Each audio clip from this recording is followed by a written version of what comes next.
Hi, it is my hope to give you in a couple of minutes a thumbnail sketch of the foundation of the Oblates of Mary Immaculate.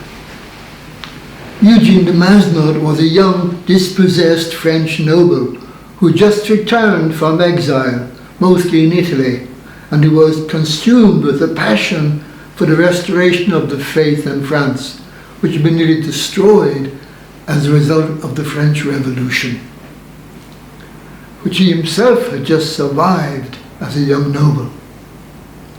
Initially ordained as a young diocesan priest, from the beginning Eugene showed a huge inclination to work among the poor and for the poor, for the people of small towns, those who were imprisoned, a vast number in those days, and for dispossessed youth.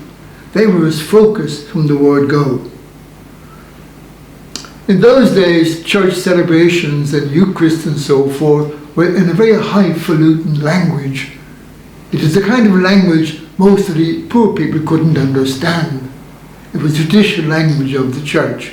Eugene was the first to actually proclaim the gospel, preach to the people in the patois, or the dialect of the people, the Provençal dialect of the area, so that they could actually understand what he was saying.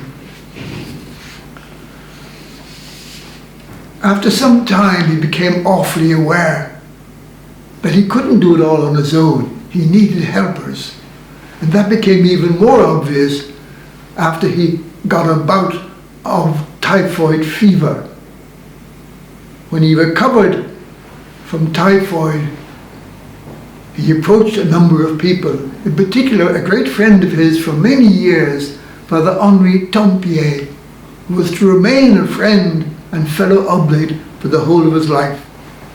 And so in around 1814, 1815, Tempier and three young diocesan priests, equally imbued with the spirit of enthusiasm, joined with Eugene de Mazenod, and they founded a group called the Missionaries of Provence.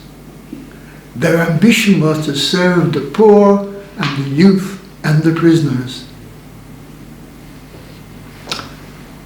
They eventually moved into a disused Carmelite convent in Aix-en-Provence, and they lived together, and from that destination they served the people of the area.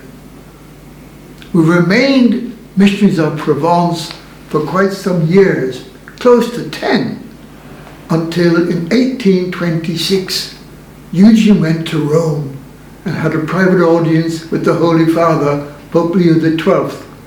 And the Pope of that day approved and accepted this group of young diocesan priests as a new religious order.